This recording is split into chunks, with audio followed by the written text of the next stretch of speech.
back to the Mind Muscle Connection. It is a new episode for season 3. We are live, not live really, but we are videoing on YouTube again, week number 2. So thank you very much for those who have checked out the videos on YouTube. If you haven't already, go ahead and check over on YouTube for Andrew James Chadwick, and you can go ahead and subscribe and keep up to date with the content that we're putting on the podcast, but also onto YouTube with the mindset stuff, with the training tip Tuesday, we've got your workout Wednesday, we've got an off day on Thursday, and then Friday we've got golf fitness. So if you are a golfer and you're wanting to get a little bit stronger, wanting to move a little bit better, improve your golf strength, golf fitness, golf performance, go ahead and subscribe to that channel. You can keep up to date with all those videos on a Friday as well. I am going to be putting up a selfie Saturday, which is like a video blog, and then Sunday, maybe a setup Sunday. I didn't put one out last week, but it is something that I'm thinking about putting on. So we'll see how the content goes down, and then I may introduce that as well. But I really want to say a massive thank you for checking out the podcast last week, and it's just awesome that I'm getting support, and I'm only going to continue to put out content for people with that support. So thank you very much, I really appreciate it. Now, this week's episode, we are actually going to be discussing a book that I've been reading currently, and it's called Psycho-Cybernetics. And it was written by a guy called Maxwell Maltz. I'm pretty sure this was written back in like the early 1930s, and it's an international best-selling book. This is the updated and expanded version, so if you are someone who is interested in the book, I definitely recommend it. But what we're going to be doing this week, and I'll kind of describe the book for you. A lot of this is to do with self-image, it's a lot to do with confidence, it's also got a lot to do with success and failure mechanisms, and kind of each success and failure chapter has acronyms, and it has a lot more detail. Now at the end of every chapter it has 5 things that you have picked up from the chapter, and I've been completing this book as I've been going through it. I think I'm on chapter 11 or 12 right now. 12, and after each chapter I've done the 5 things. So what I'm going to do today for this podcast and this video is I'm actually going to discuss the 5 things that I've picked out from each chapter. Okay, so they're not necessarily the things that you may pick out, but these are the things that I've picked out. So it may give you a bit of an insight into the book and how it can help you, and you may even take some information away from it that's going to help you along the way. Okay, so we are going to get into it, and we're going to get going with chapter number 1. So sit back, relax, and let's get ready to listen to some amazing content from Mr. Maxwell Maltz. Okay, so chapter 1 of the Psycho-Cybernetics book is the self-image, your key to a better life. And I have got the 5 things written down here that I've taken from this chapter, and I'm kind of just going to expand on them a little bit. Okay, so the first thing we've got is everything is because of your self-image. So all your actions, feelings, behaviours, even your abilities are always consistent with your self-images. So whatever your self-image is of you is exactly how your actions are. Now, if you're someone who is confident, if you are someone who believes that they have success within them, you are going to act that way. Okay. Likewise, if you're a very unconfident person or insecure person, and you don't believe success is for you, that is going to be your self-image, and that's how you're going to act, that's how you're going to behave. Okay, so everything is because of your self-image. Now the second thing is you have to realise that your self-image can change. Much like we can grow muscle, we can be happy. Self-images can be changed, and it is down to us just to put that positive work in there, but it can be done. Alright, so this is something that I'm working through as well. Now, number 3 is we have a negative self-image and we have a positive self-image. But the thing that I took away from this is just like you can use negative imaging to create your self-image, up to now, you can use positive self-image to improve your self-image. Okay, so if you are someone who has been negative up until this point, now it's time to start thinking, how can we be positive with our self-image, that we can start bringing more success, more kind of happiness to our lives. Okay, the 4th thing I picked up on was learning about the creative mechanism. Okay, now if you learn about the creative mechanism, how to use it as a success mechanism rather than a failure mechanism, we can actually start to change the course of our life and change the course of how we behave, how we act, and how we think. Okay, so this creative mechanism is how we bring about what we want in our life. And the best way I can describe this is, if you play golf, and you just stand over the ball and you just try and hit it. Okay, we're not actually putting any thought process into the shot we want to hit. Whereas if you watch professional golfers, they'll stand behind the ball and they'll picture the perfect shot that they want to hit, the club that they want to hit, the wind, the ball fly, the spin on the green, the contours of the green, the layout of the hole. Everything goes into that creative mechanism, and that goes into thinking about how they're going to play that shot. Okay, so what we're looking at is, are we picturing a great shot that goes in the hole or goes right next to the hole, or are we picturing a shot that goes 5 feet in front of us, or are we putting no information in at all? Okay, so what we want to do is try and switch it on its head and apply it to everyday life, that we're going to start to create more success within ourselves. Okay, and it can be done. All right, it takes a little bit of an open mind, but it can be done, and we can change that self-image. Now the final thing is, if you can remember, worry, or tie your shoe, you can succeed. Now, the big thing that I took away from this was, we have the ability to remember past experiences. And most of the time we think about our negative experiences, not our positive ones. And it comes later in the book where it starts talking about how we should forget our negative experiences and only focus on the positive ones. So that was kind of the first thing that I took. If we can worry, that basically says to us that we can actually forward think beyond what we are currently doing. Okay, so we are actually creating that mental picture within ourselves already by worrying. So why don't we just switch it on its head and make it a positive? And the final thing is tie your shoe. And I think the tie your shoe part is just an action. So it's something that we've done previously that we can repeat and repeat and repeat, and then we can actually succeed at it. Okay, so if we can remember, worry, or tie our shoe, then we can change. And that's chapter 1 done. Okay, so we're on to chapter 2. So chapter 2, we are looking at discovering the success mechanism within you. And I think this is possibly the biggest chapter that I've taken away initially, because we all have, like I said a minute ago in chapter 1, we all have that kind of success mechanism within us, but we also have the failure mechanism within us as well. And we're not fueling the success mechanism enough because we're constantly looking at the failure mechanism. And it's not necessarily a bad thing, and we're going to kind of look at that now. Okay, so number 1 is learn from failures, not successes.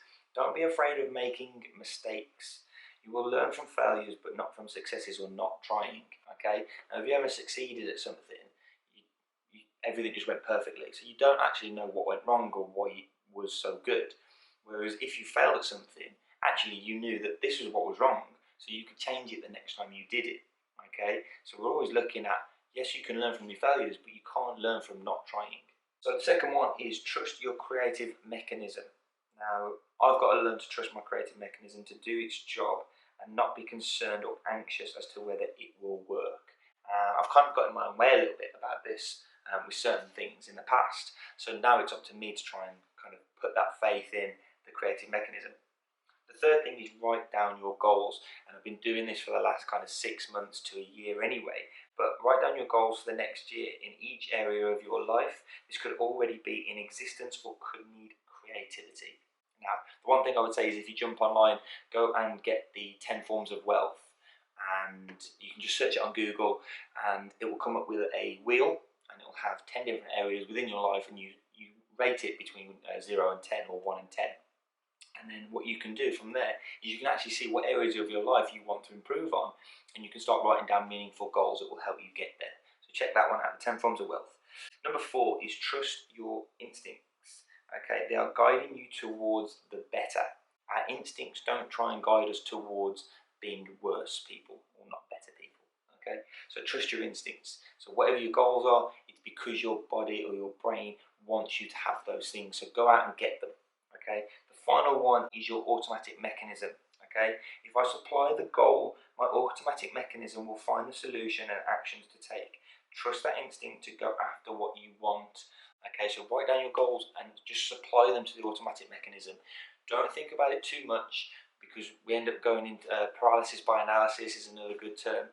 And what we want to look at is just write down your goals and just go to work at getting them. And that is going to be the best thing that you can do in terms of achieving success. So we're on to chapter 3, and it's the first key to your success mechanism. Okay, and it's realization to change, or realizing that that we can change. Okay, so really realizing that our actions, feelings, and behavior are the result of our own images and beliefs. They give us the lever or the lever to psychology has always needed. That psychology has always needed for changing personality. And the thing is, when you go to, if you've ever been to or ever seen Alcoholics Anonymous, they have to realize and they have to accept and they have to actually say that to people that, hey, I'm Andy, I am an alcoholic. And it's that realization that that's who they are, then when they can start to make progress and they can start to make change. And it actually talks about that in the book. Okay, so we have to be able to realize where we are and who we are right now in order to start that process of change. Okay, the second thing was mental pictures and rehearsal. Like I said a minute ago about the golfers, we have to rehearse what it is that we want to achieve. Okay, so successful men and women have used mental pictures and rehearsal practice to achieve success. And the question I wrote down in this was, why not me? Why not? Why can I not create the pictures in my mind and then go and get them and then go and have them? And the thing is, it's going to take some work on your part, it's going to take some work on my part to be able to do that, to be able to put that into practice. Okay, the third one is see the new you. So before a person can change, they must see themselves in a new role. We have to be able to envision in our mind who we want to be and where we want to go in order to be able to get them. So it's kind of thinking about your goals is actually your brain and your kind of personality and your self-image saying, this is what I want, let's go and get it. Okay, so put that image in your mind and see yourself who you want to be. The fourth thing is, it's not about ego. And I have to write this down and I have to say this because this is something that I picked up on. Because sometimes whenever we start to get a little bit of success, people will start to hate on us. People will start to say that we are kind of changing, we're a different person, we're not the same, we've lost ourselves, we're giving ourselves up to become better.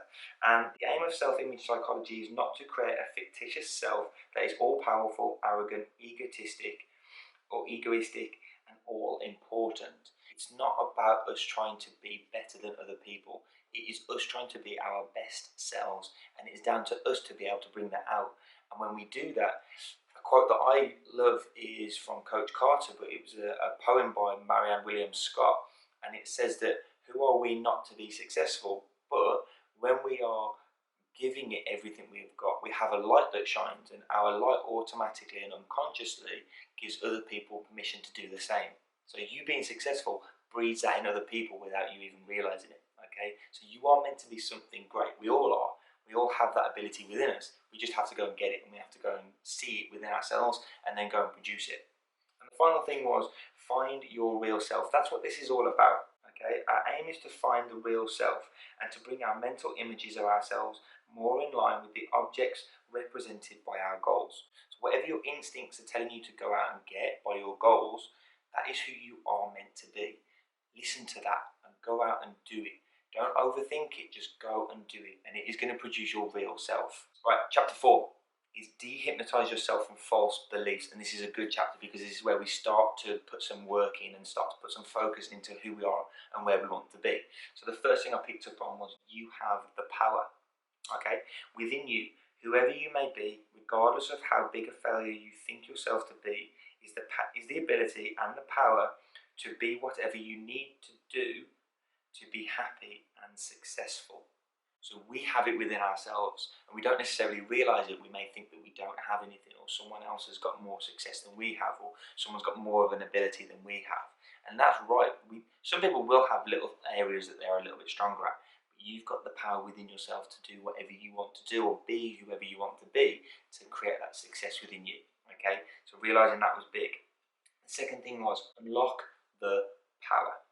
Within you right now is the power to do things you never dreamed possible. This power becomes available to you just as soon as you can change your beliefs. Now, the big thing here is you have to actually change your beliefs.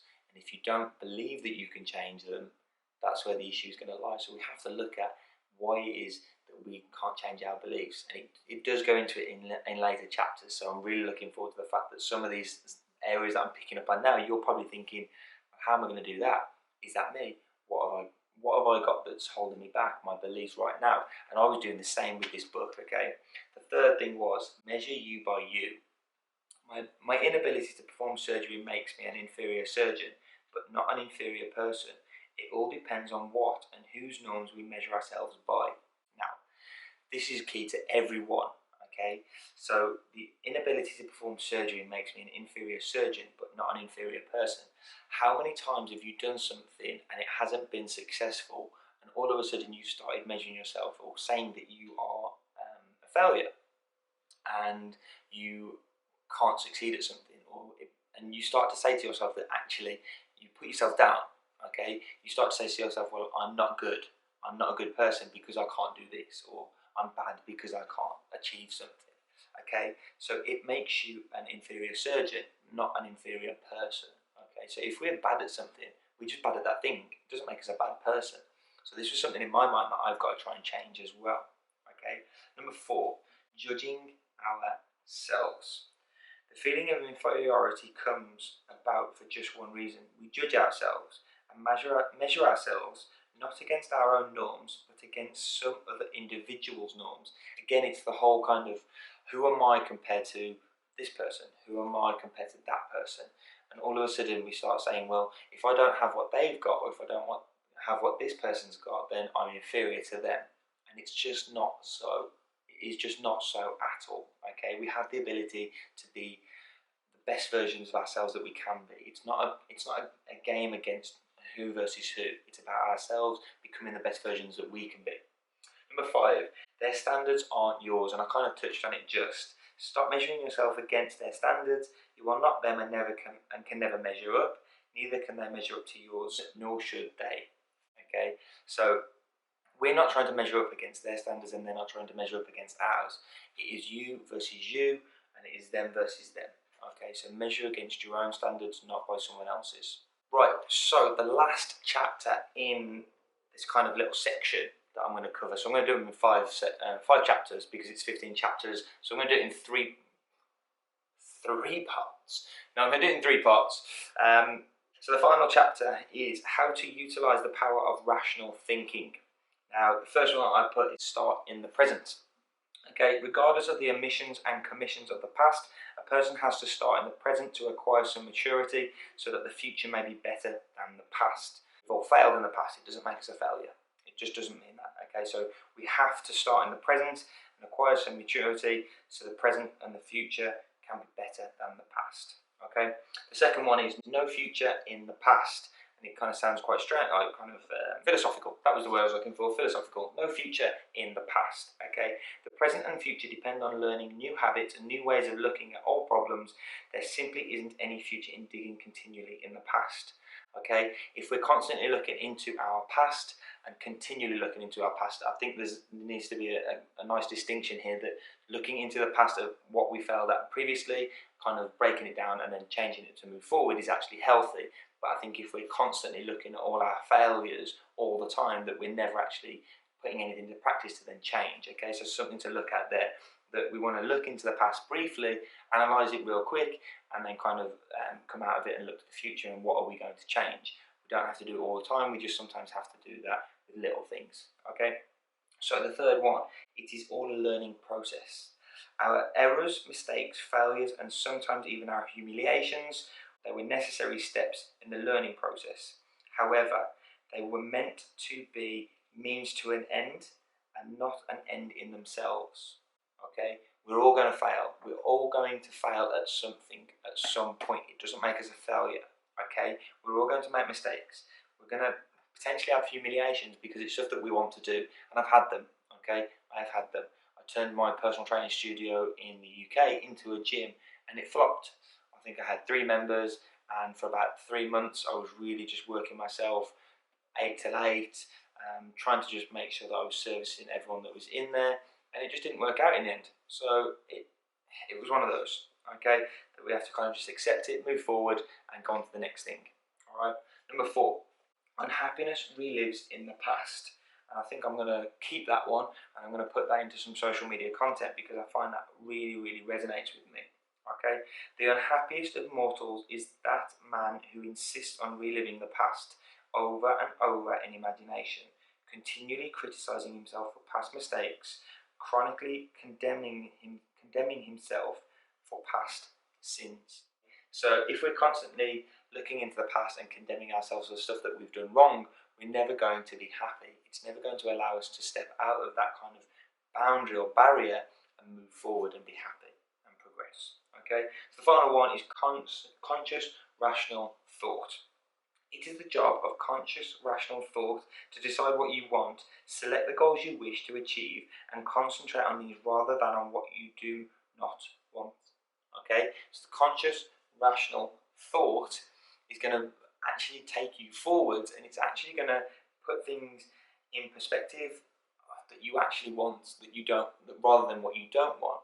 Okay, so it's going to give you the ability to see things that, hey, this is going to help you get towards your goal. This is not going to help you, so we want to get rid of that. But we sometimes get in our own way because we're overanalyzing all the time, and we don't allow that conscious rational thought to actually work. Okay, so a lot of the stuff in the text is actually going to be saying to you, hey, just let the process do its thing. Let your brain and your body do its thing. Because when we were kids, it just did it automatically. As we've got older and as failures have happened, things have happened, people have said stuff to us, we have stopped and we've turned these systems off. So what we need to do, switch them off, switch them back on, let them do their thing, get out of their way, and we will be actually making a lot of progress. Okay folks, so that was chapter number 5, and I'm going to come back next week with part number 2, and we'll be looking at chapters 6 through 10. Okay, so I hope you enjoyed it. Thank you very much. Go ahead and like the video, subscribe to the channel. Go ahead and share it on social media. Tag us in there and at Andrew James Chadwick on Instagram. Let us know what you think of the content and what we can change. And we're not perfect, but we can always be improving, and we can always use the text in here that I'm giving you to help make those advancements. Okay, so thank you very much for checking the episode out. Please do go ahead and subscribe. Share the content as much as you can so more people can see it. And I'll speak to you all next week with another episode or podcast. Peace out.